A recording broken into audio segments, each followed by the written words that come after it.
Secara etimologi, wawasan Nusantara berasal dari dua kata, yaitu wawasan dan Nusantara. Wawasan sendiri berasal dari kata wawas, yang dalam bahasa Jawa artinya adalah pandangan, tinjauan, atau penglihatan. Makna dari wawasan adalah cara pandang atau cara meninjau sesuatu sesuai dengan pemikiran kita. Nusantara sendiri berasal dari kata nusa dan antara. Nusa artinya pulau atau kepulauan, sedangkan antara artinya diapit. Oleh karena itu, Nusantara memiliki arti kepulauan yang diapit atau berada di tengah-tengah. Nah, jika diterjemahkan secara langsung, wawasan Nusantara berarti cara memandang suatu bangsa terhadap negara Indonesia atau kepulauan yang diapit oleh benua Asia dan Australia. Berikut ini adalah beberapa pengertian wawasan Nusantara berdasarkan dokumen kenegaraan kita serta pendapat para ahli. Yang pertama, TAP MPR tahun 1999. Dalam dokumen TAP MPR tahun 1999, Lemhanas telah mengajukan definisi dari wawasan Nusantara, yaitu cara pandang dan sikap bangsa Indonesia mengenai diri dan lingkungannya yang serba beragam dan bernilai strategis dengan mengutamakan persatuan dan kesatuan bangsa serta kesatuan wilayah dalam menyelenggarakan kehidupan bermasyarakat, berbangsa, dan bernegara untuk mencapai tujuan nasional. Adapun yang kedua adalah Garis Besar Haluan Negara atau GBHN tahun 1998. Setahun sebelum Lemhanas mengajukan definisi tersebut, wawasan Nusantara juga pernah didefinisikan dalam Garis Besar Haluan Negara atau GBHN setahun sebelumnya pada tahun 1998, yaitu wawasan Nusantara adalah cara pandang dan sikap bangsa Indonesia mengenai diri dan lingkungannya dalam penyelenggaraan kehidupan bermasyarakat, berbangsa, dan bernegara. Adapun yang ketiga yaitu W. Usman. Salah satu pemikir kebangsaan, W. Usman pernah mendefinisikan wawasan Nusantara secara lebih singkat dan konsis. Menurutnya, wawasan Nusantara adalah cara pandang bangsa Indonesia mengenai diri dan tanah airnya sebagai negara kepulauan dengan semua aspek kehidupan yang beragam. Nah, jadi wawasan Nusantara adalah sebuah cara bagi Indonesia untuk memandang dirinya sendiri secara geografis sebagai suatu kesatuan yang utuh. Kesatuan ini memiliki unsur-unsur yang antara lain adalah ideologi, politik, ekonomi, sosial budaya, serta pertahanan dan keamanan. Secara umum, terdapat 4 aspek yang melatar belakangi dan menjadi dasar dari wawasan Nusantara bangsa Indonesia, yaitu yang pertama adalah falsafah dasar negara atau Pancasila. Nilai-nilai yang terkandung dalam Pancasila tentu saja akan mempengaruhi wawasan Nusantara kita atau cara pandang dan pemahaman kita terhadap unsur-unsur yang ada pada suatu negara. Secara umum, kelima sila dalam Pancasila semuanya berpengaruh. Berikut ini adalah selayang pandang mengenai kelima butir Pancasila yang menjadi dasar dari wawasan Nusantara. Yang pertama, ketuhanan yang Maha Esa. 2. Kemanusiaan yang adil dan beradab. 3. Persatuan Indonesia. 4. Kerakyatan yang dipimpin oleh hikmah kebijaksanaan dalam permusyawaratan perwakilan. 5. Keadilan sosial bagi seluruh rakyat Indonesia. Nah, artinya sudah sepantasnya negara kita dijalankan berdasarkan kelima nilai tersebut. Oleh karena itu, tentu saja Pancasila akan berperan besar dalam membentuk wawasan Nusantara bangsa Indonesia. 2. Aspek kewilayahan Nusantara. Kita sama-sama mengetahui bahwa Indonesia sangat kaya akan sumber daya alam. Kalau kalian perhatikan, Tanah Indonesia sangat berlimpah akan batu bara, besi, fosfor, timah, hingga minyak bumi. Oleh karena itu, Indonesia tidak memiliki kelangkaan sumber daya alam yang tidak terbarukan. Bahkan, Indonesia merupakan salah satu negara pengekspor timah terbesar di dunia. Kita juga salah satu negara produsen batu bara terbesar di dunia. Indonesia juga memiliki banyak sekali sumber daya alam yang terbarukan. Panas bumi, panas matahari, angin, sungai-sungai yang panjang yang dapat dibangun bendungan, hingga keanekaragaman hayati Indonesia yang sangat tinggi merupakan contoh sumber daya alam terbarukan Indonesia. Bentang alam yang sangat beragam di Indonesia juga turut berperan besar dalam membangun wawasan Nusantara yang sangat luas. Kita juga merupakan salah satu negara yang berada di Ring of Fire dan dilewati oleh dua barisan pegunungan, yaitu Sirkum Pasifik dan Sirkum Mediterania. 3 aspek sosial budaya Indonesia. Indonesia merupakan negara yang sangat kaya akan budaya.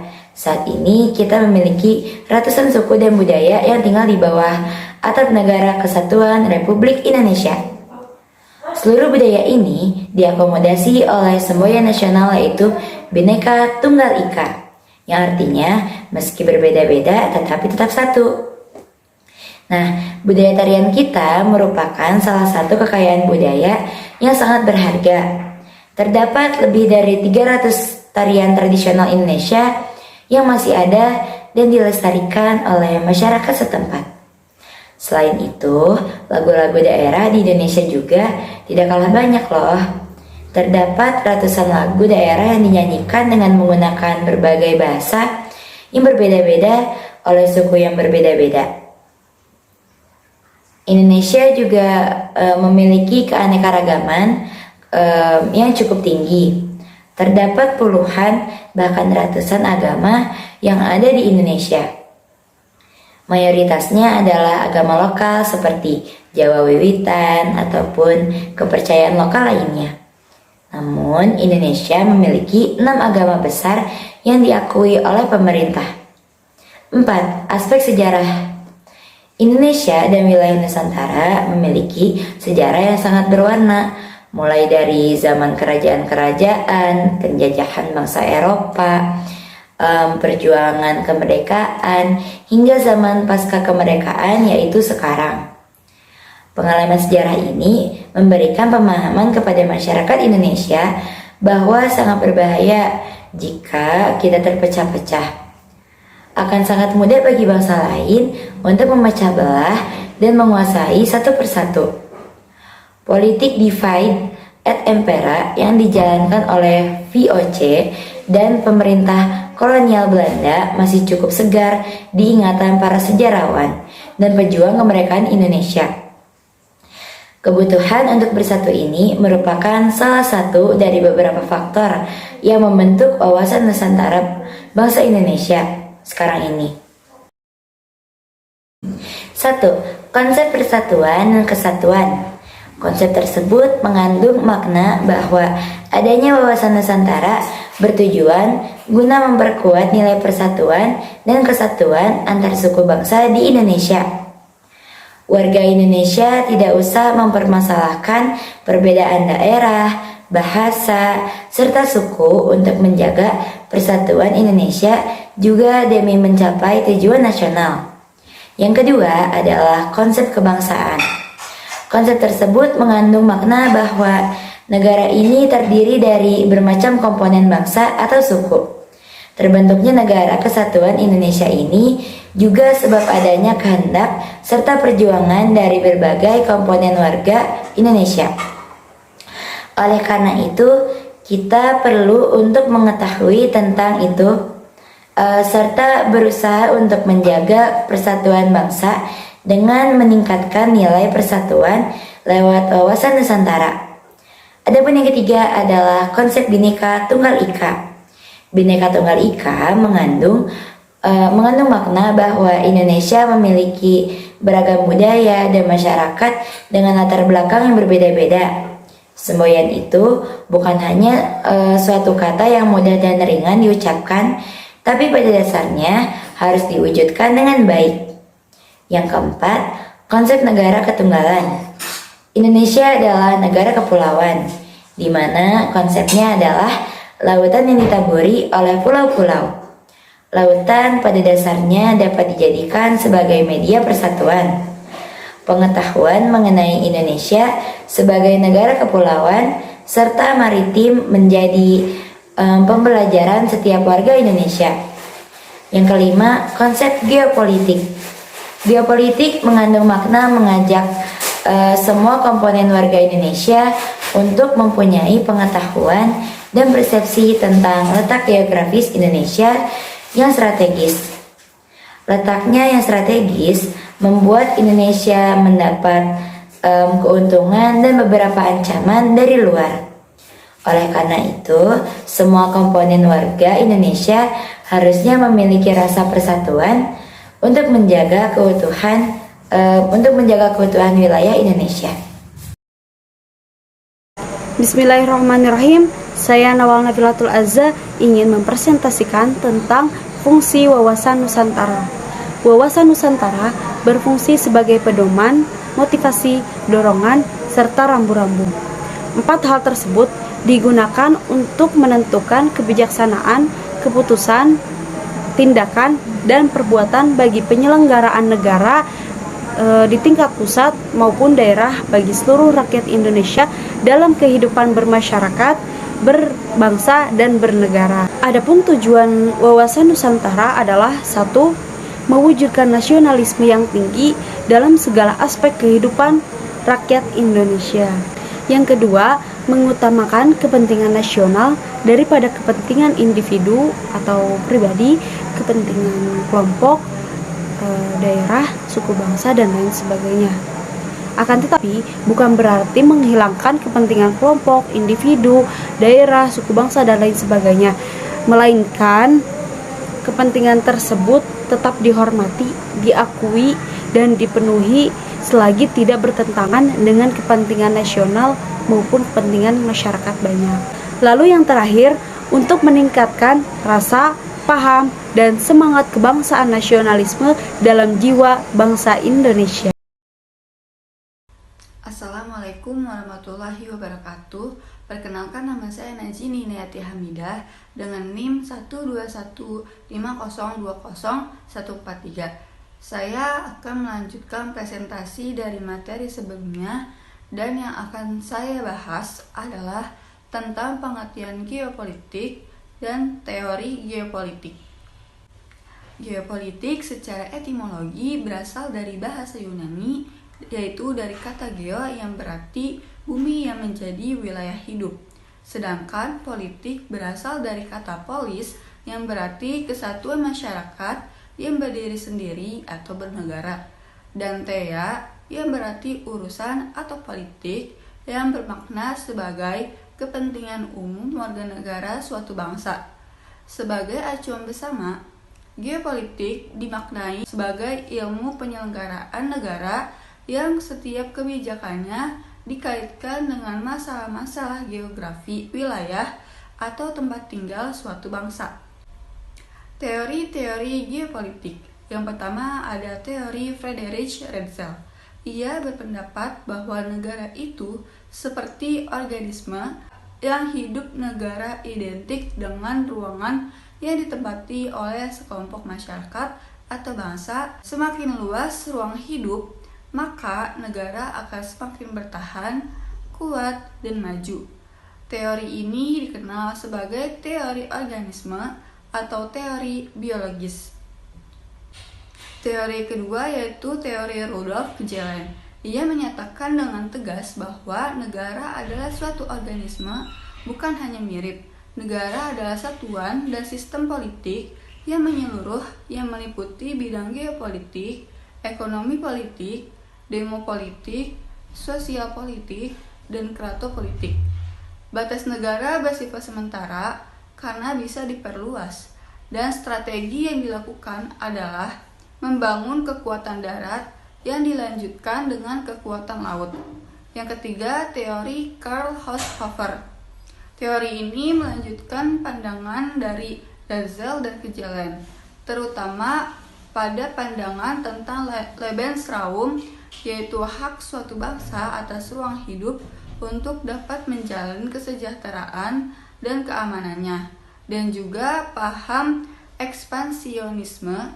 Jika jumlah penduduk suatu wilayah negara semakin banyak, sehingga tidak sebanding lagi dengan luas wilayah, maka negara tersebut harus berupaya memperluas wilayahnya sebagai ruang hidup bagi warga negara. Yang keempat, teori Halford Marchkinder, yaitu teori yang mempunyai konsepsi geopolitik yang lebih strategik, yaitu dengan penguasaan daerah-daerah jantung dunia, sehingga pendapatnya dikenal dengan teori daerah jantung. Barang siapa yang menguasai daerah jantung seperti Eropa Timur dan Rusia, maka ia akan menguasai pulau dunia seperti Eropa, Asia, dan Afrika, yang pada akhirnya akan menguasai dunia. Berdasarkan hal ini, muncullah konsep wawasan benua atau konsep kekuatan di darat. Yang kelima, teori Alfred Thayer Mahan. Teori ini mengembangkan lebih lanjut konsepsi geopolitik dengan memperhatikan perlunya memanfaatkan serta mempertahankan sumber daya laut, termasuk akses laut. Berdasarkan hal tersebut, muncul konsep wawasan bahari atau konsep kekuatan di laut. Barang siapa menguasai lautan akan menguasai kekayaan dunia. Bismillahirrahmanirrahim. Saya Nurul Listiawati dengan NIM 12150200156 akan melanjutkan presentasi dari materi PKN kelompok 8, yaitu tentang wawasan Nusantara. Saya akan menjelaskan tentang wawasan Nusantara sebagai geopolitik Indonesia. Wawasan Nusantara sebagai geopolitik Indonesia merupakan suatu gejala sosial yang bergerak dalam menyelenggarakan dan menjamin kelangsungan hidup sosial seluruh bangsa dan negara Indonesia untuk mewujudkan keadilan seluruh rakyat dengan dasar persatuan yang terkandung dalam Pancasila. Bangsa Indonesia dalam menyelenggarakan dan menjamin kepentingan nasional harus memerhatikan syarat dan prasyarat yang diperlukan. Geopolitik Indonesia dari aspek wawasan Nusantara yaitu wawasan nasional bangsa Indonesia yang sesuai dengan filsafat hidup bangsa serta kondisi geografis dan sosial budaya Indonesia. Cara pandang dan sikap bangsa Indonesia mengenai diri dan lingkungannya yang serba beragam dan strategis dengan mengutamakan persatuan dan kesatuan bangsa serta kesatuan wilayah dalam menyelenggarakan kehidupan bermasyarakat, berbangsa, dan bernegara untuk mencapai tujuan nasional. Berada dalam rumusan wawasan Nusantara tahun 1999 oleh kelompok kerja di Lemhanas. Geopolitik Indonesia harus dijiwai nilai-nilai luhur Pancasila sebagai aksioma kehidupan.